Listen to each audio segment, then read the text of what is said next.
and welcome everybody to our Humanising Transformation Modern Mindset series. So today's episode, what we're going to be talking about, well, this is my favorite episode, and we've actually just come out of our community of practice, so our practitioner briefing this morning, and we're talking about exactly the same subject. And it was really lovely because three of the practitioners on the program said, oh my god, I just love this, Mel, it's just the one missing thing and we want to do more of it. I want to do more of it. I want to do more of it. So it's that energy that I'm bringing into today's session for you all. So what we're going to do is we're going to be looking at two practices to help humanize work and transformation, and arguably they're two practices that we might kind of do informally, we might be already doing naturally, but in a formal environment of change management and transformation and human development and growth, probably not doing it at all. So let's have a look at what they are.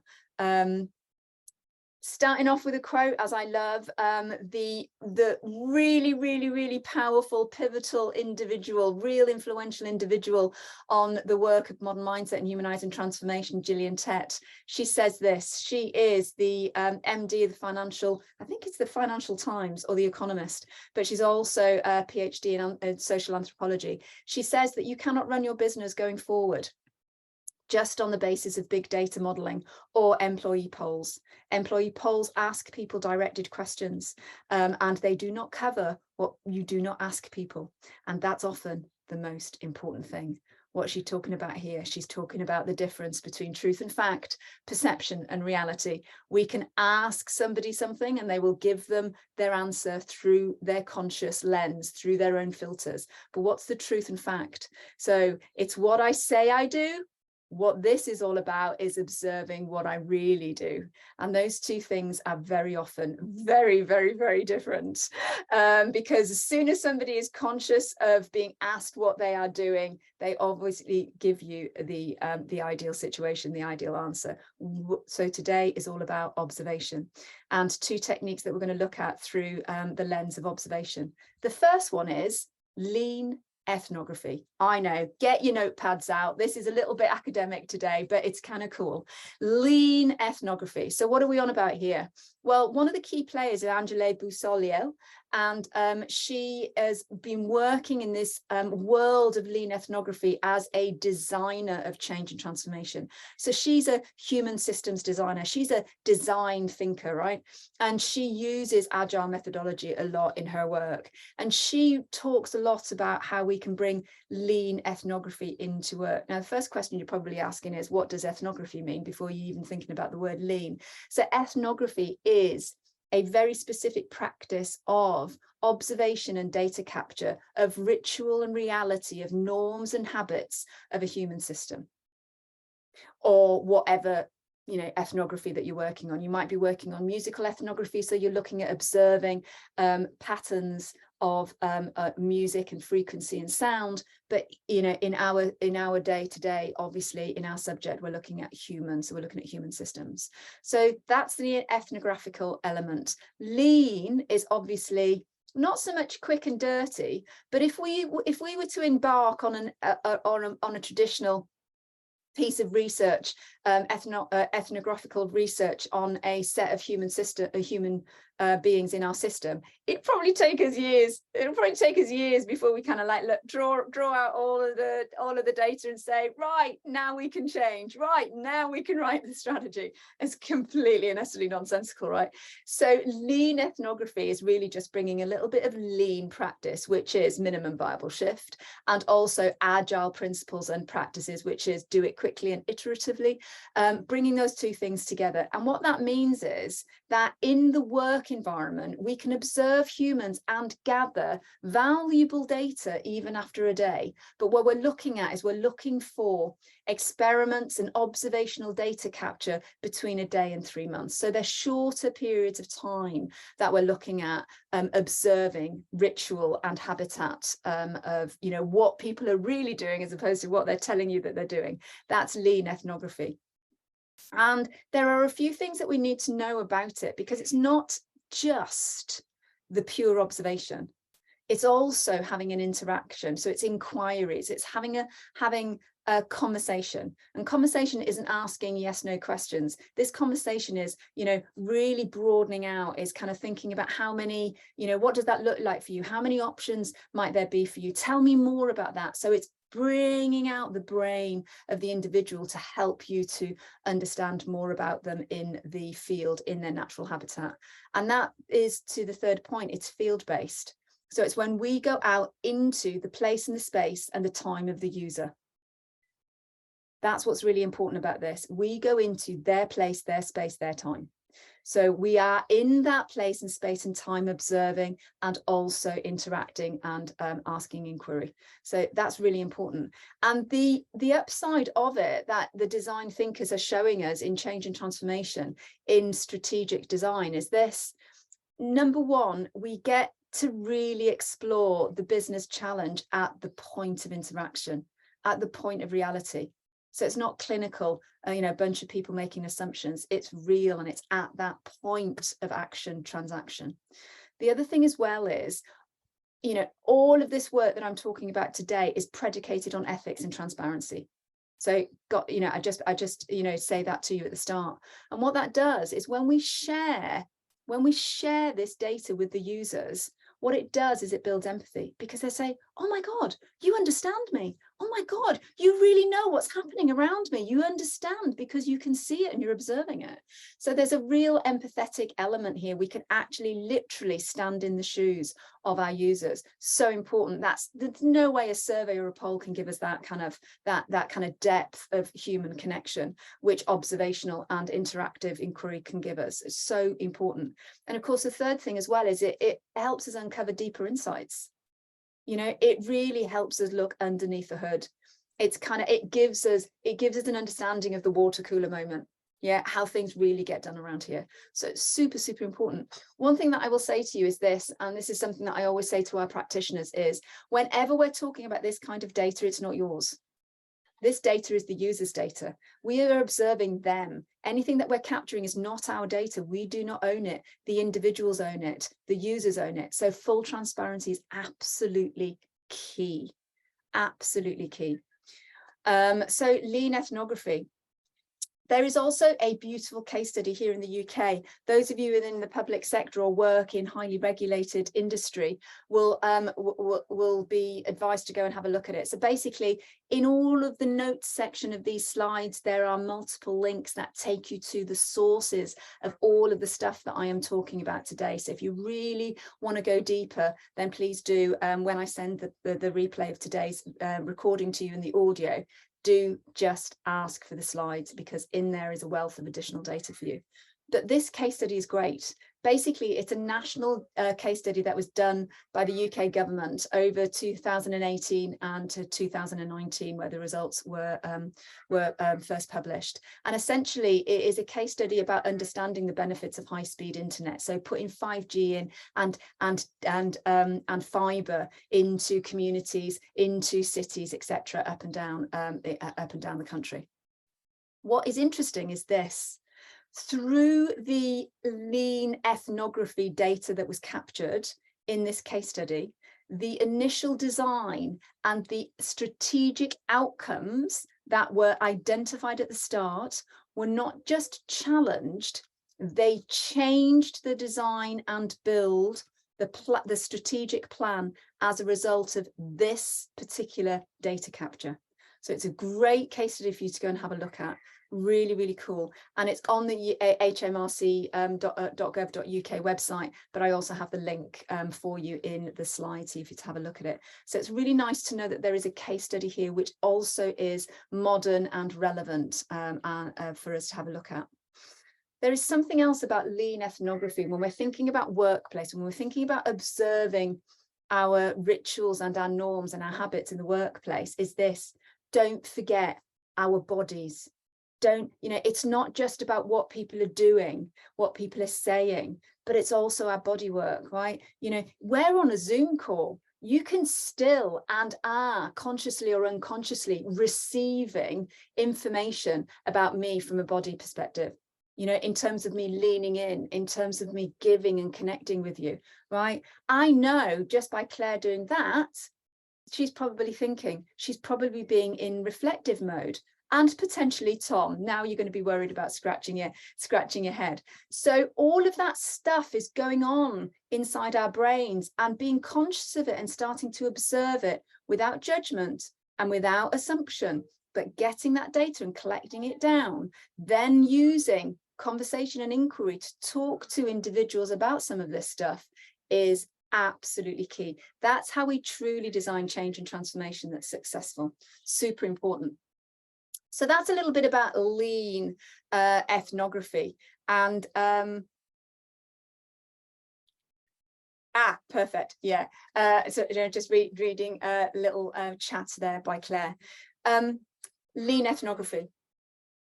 So it is a discipline that is emerging. There is not a huge amount of science or research behind it, but it's emerging. And what is beautiful is we're starting to get case studies. And what do case studies give us? What do use case give us? They give us confidence. And for me as a practitioner, what they do is they give me the foresight and the probability of somebody is going to start modeling this, which means that best practice or good practice will start to emerge in the ether. So that's kind of the next step for us to be thinking about. But lean ethnography is something that anyone who is working on workforce development, change or transformation strategies really ought to be thinking about bringing into the play right at the very start. And I think the HMRC case study is important, because this isn't the data collection that we're doing once the strategy has gone through approval. Ideally, it's in parallel with, because obviously that challenged the strategy and changed it for the HMRC study. So it's super important for us to recognize where in the stages, where in the evolutionary life cycle of strategy, change and transformation should we start thinking about this data. And you know what? The answer is yesterday. The answer is yesterday. So the next thing I wanted to share with you is just one tiny little area of anthropology. Now, what is anthropology? Anthropology is the study of things around human and society, etc., etc. But anthropology could also be the study of bones, right? So it's still culture, it's still society, but it could be past historic. But what we're talking about here is we're talking about the anthropological study of what? Mindset. Of course we are, because of modern mindset. Because to humanize transformation, we need to get inside our brains, and we need to get inside the brains of our users. So cognitive anthropology alongside lean ethnography, wow, do you have a powerhouse of two techniques to be really helping you to design and deliver successful change and transformation. Ethical workforce development. So what is cognitive? Well, if you put the word cognitive in front of anthropology, essentially what it does is it gives you a lock and key of two disciplines. Anthropology, which is the observational piece. Broadly speaking, anthropology is kind of the king, whereas ethnography is an element of it, is the queen. It's like philosophy is the king and psychology is the queen. So what we're doing here in cognitive anthropology is we're bringing psychology and anthropology together. We're bringing the practice of observation with the brain, cognition, with the way that we think, you know, our values, our belief system, what's uncovered. So the lean ethnography things that we've been talking about here in these previous slides are what is visibly observable to us. But we also need to also think about what is not visible to us and how do we observe that? That's what cognitive anthropology is all about. Observing what is below the waterline and then lowering the waterline, which is super important. So that's what this is all about. And I think what is important about cognitive anthropology and lean ethnography, in fact, is this: it is so easy for us to default observational data to what is not working, to where there is weakness, to where there is conflict, to where there is difference. But actually what we should be doing is we should be looking at where people are taking agency, where people believe they have agency and they're acting, where there is strength, where there is positive energy. That's what we should be observing first as a primary, and then secondary looking at the other stuff. So I think it's really important for us to be kind of using cognitive anthropology and lean ethnography, using it to to identify areas where there is agency, where people are empowered, where people do believe that they have choice, where people are taking ownership and action in our workplaces. They are our early adopters. They are the 20% that we want to be working on our designs. So when we're designing change and transformation, we want to design for the people with agency, for the people that have got positive energy and strength based. And then we are supporting and being inclusive of everybody else. Because the people that believe they have agency, the people that are empowered, the people that have power, positive energy and have got strengths, they are the people that are already demonstrating the essence of the future. So of course we want to engage them. Of course they are the people that we want to design to first and foremost, but also the other 80%, of course, we want to support and include. So we upturn Pareto's law. Instead of 80-20 in humanizing transformation, it's 20-80. So it's always looking at that, the other end. And this is a really important quote, I think. And it, you know, with your permission, I just actually think it's so important for me to read it out to you. And look at what this says.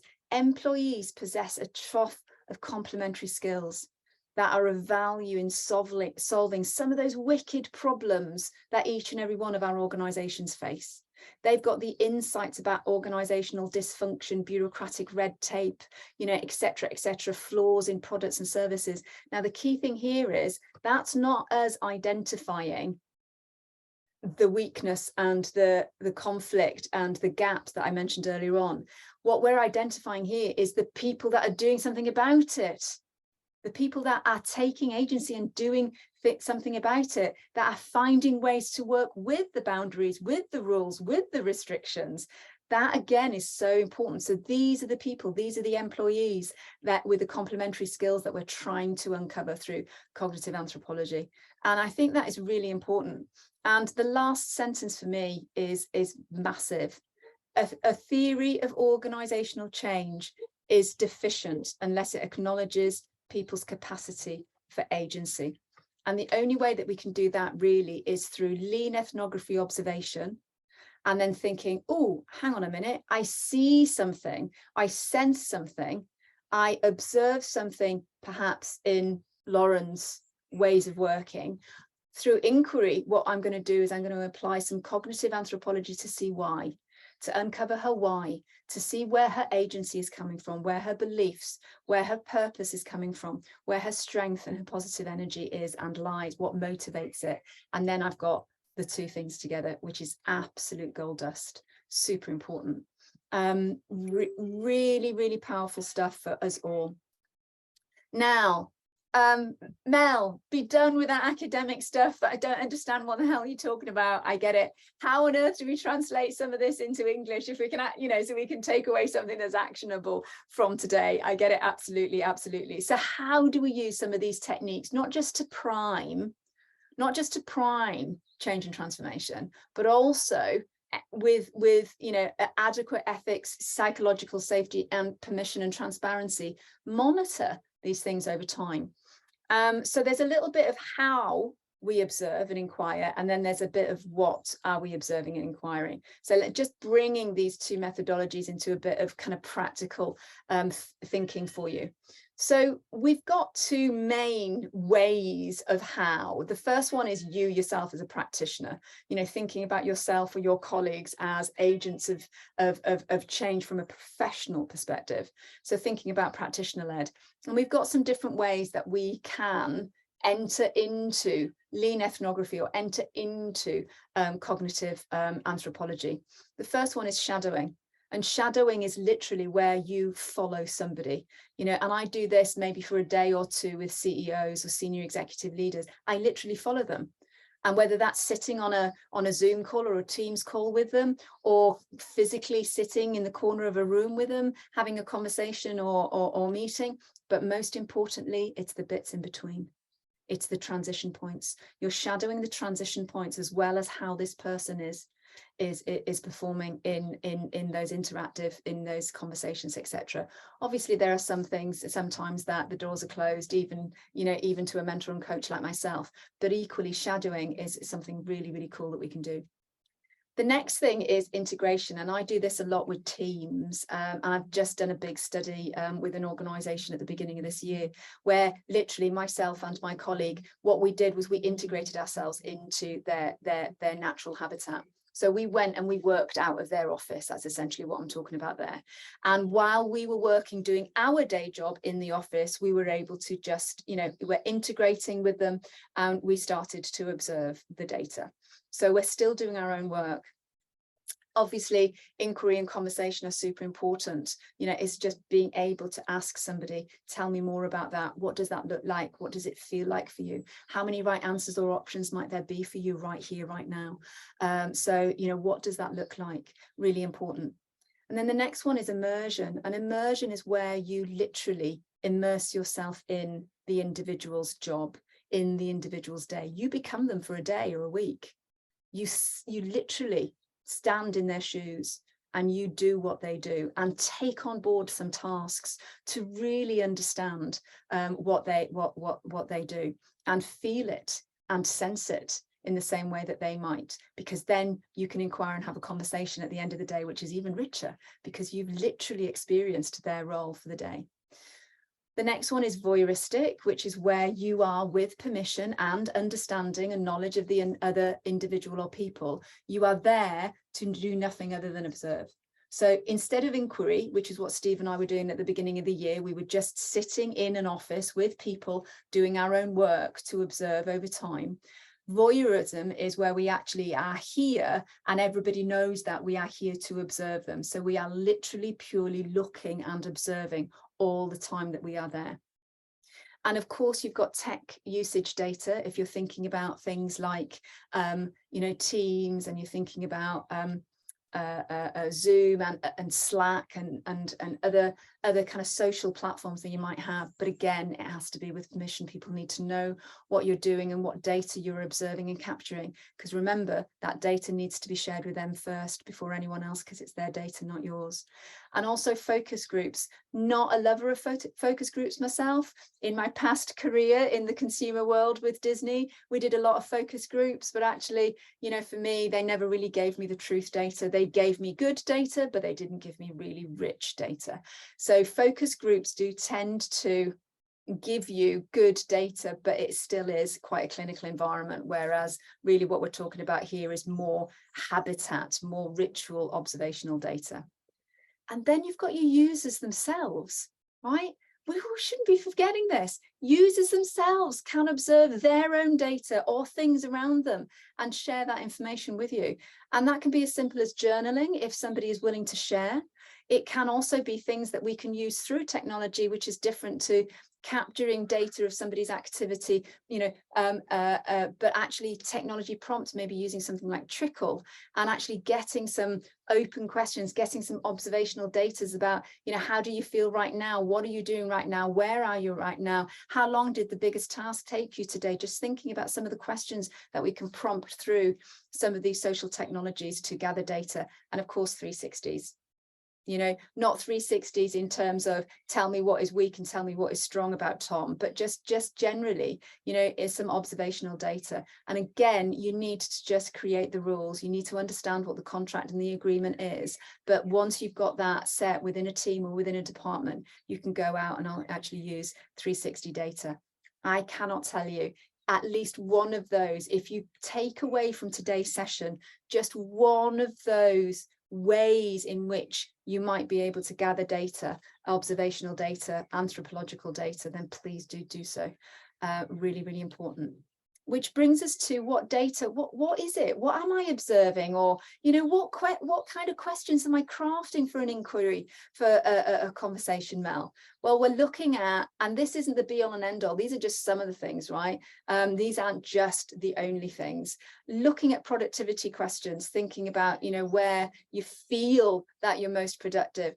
Connection and engagement, energy and emotion, confidence, achievement and success, the feeling as well as the output, growth and learning. active, passive, movement, physical movement, words, actions, and behaviors. These are all things that we can craft into either observational prompts for our own data capture, but equally for inquiry, questions, and conversations as well. But you want to be doing it through the lens of time, place, space, and pace. Yeah, when, where, what does the environment look like, etc., etc., you know, and the pace, the momentum. Does it feel stuck? Does it feel fluid? Does it feel smooth? Does it feel fast? All of these kinds of things are super, super important. So that should hopefully give you a little bit of, oh, actually, you know what? Yeah, I might be able to create one or two kind of observational prompts now based on the right-hand side. And I like the idea of integration. You know what? I'm going to sit with a team, and I'm not going to necessarily just engage. I'm just going to do my work in a team environment. You know, a lot of consultants tend to use meeting rooms to do a lot of their work, but, you know, go and sit with people and just be with them and integrate. That might be an option for you to capture some of that data. This slide here is a little bit back into the world of academics, because these are the four kind of standard ways that we gather data using anthropology.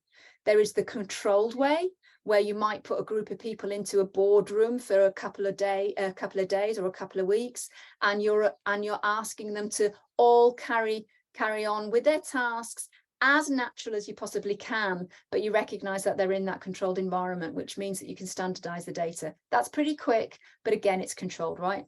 The best is naturalistic and also participatory. So participatory is where you're immersing yourself, I beg your pardon. And this really is where you're just observing everything. Naturalistic and participatory, you're observing everything. So your unstructured data predominantly, right? So it's like, wow. Now, in the modern world, in business anthropology, in change and transformation, or in strategic planning, naturalistic and participatory have not really been adopted because of time and the complexity of crunching the numbers. Now we're in the era of ChatGPT, we're in the era of OpenAI, I beg your pardon. So what we can do here is, if we're using the right technologies, we can very, very quickly get ourselves into naturalistic and immersive participatory environments and crunch the numbers a lot quicker. So I think, you know, for the first time ever, these two options for us in standard anthropology are actually available to us in the workplace, which I just think is pretty cool. Really, really, really pretty cool. The question is how. So if you want to know how, I would ask Tom. And and then, of course, technical. So technical is basically the use of digital technology, platform technologies, just like we've said, to actually start to observe. But you've got to remember the ethics, So what are we capturing? What the data that we're capturing needs to inform our strategic design, needs to inform our strategic planning, needs to inform our build. And so if we are looking for strength, similarity, agency, and potential, that gives us an understanding of who and what we need to embrace and engage. So that's your primary design mode. That's your primary design human system that you want to be designing for. And then alongside the primary, where is different, where is conflict, where is gap and weakness? That's where we need to design support and inclusion. But that's not where we are designing the future. We're designing the future for strength, similarity, agency, and potential. That's really, really important. And that will allow us to actually create that ripple of change. If you look at the last episode in this series, which will be on YouTube, so that will have been a couple of weeks ago, I talk very much about this curve of diffusion of change, of the ripple effect and the upturned Pareto's law. So if what I'm saying to you is a little bit confusing, pop into YouTube and listen to me on double speed so you can get through it in 20 minutes, and that will talk to you about what I mean there. Wow. So where are we at? As always, I will say to you that, full disclosure, we're on a public webinar. So I will say to everybody that, you know, it's really important for me to offer to everybody an opportunity to engage with me on a one-to-one basis. And this is pro bono.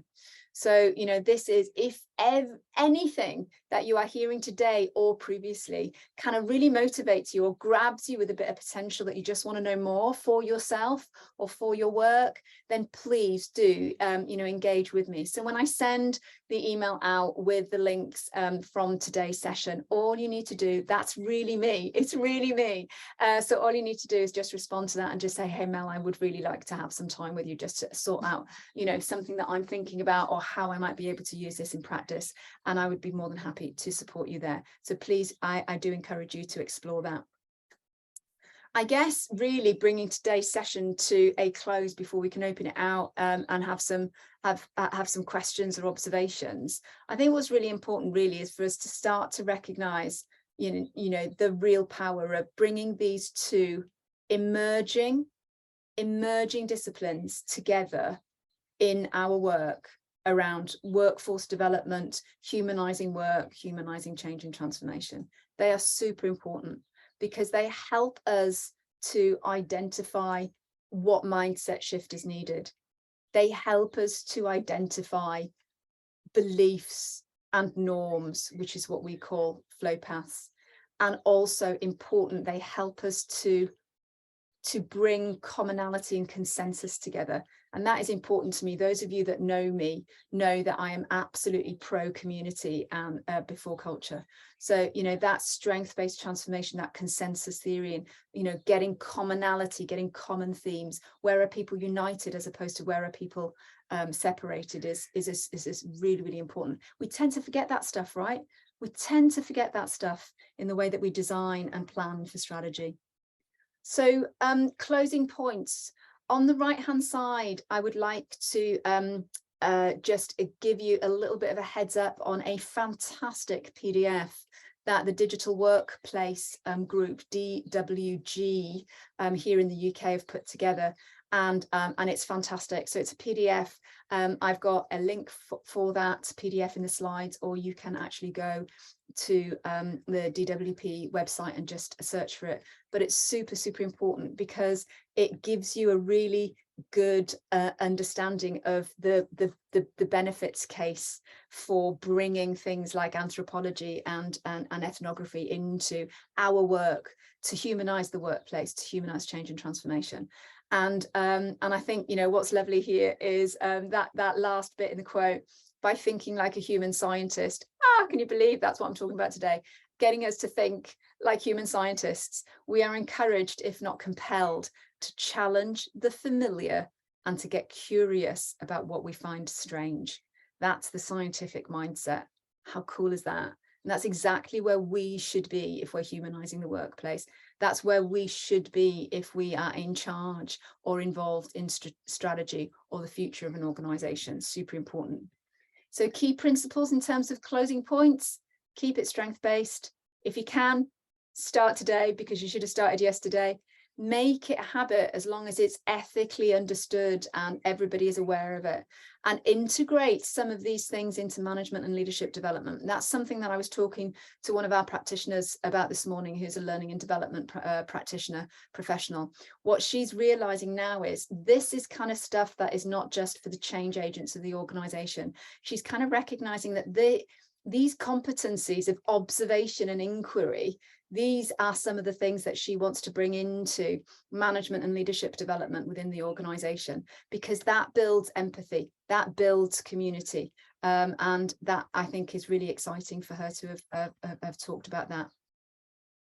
So finally, for you all, I guess the key thing is exactly the same as the last episode that I delivered, is please do not underestimate the power of the few, so that we're making this strength-based. And also don't lose patience with this. So many people look at the word ethnography, they look at the word anthropology and they go, nada, we ain't got time for this. Have you seen when I need to deliver my first target, my milestone? Do you not know, I only got like, £100,000 to do this project over this amount of time. I haven't got time for this stuff. don't lose your patience, don't lose your will and motivation to get into this stuff. It can work in parallel. And equally, if you're taking an agile approach to change or transformation, then you will be able to integrate this stuff in as the rich data starts coming out. So that's what's really, really important, making sure that strategically everything that we're designing is adaptive and agile in and of itself. Wow. There we go. So that brings us to the end of today's session. We've just got a couple of minutes to go into the round just to see, are there any questions? Are there any observations that people might have? With permission, what I am going to do is I'm just going to stop the recording so that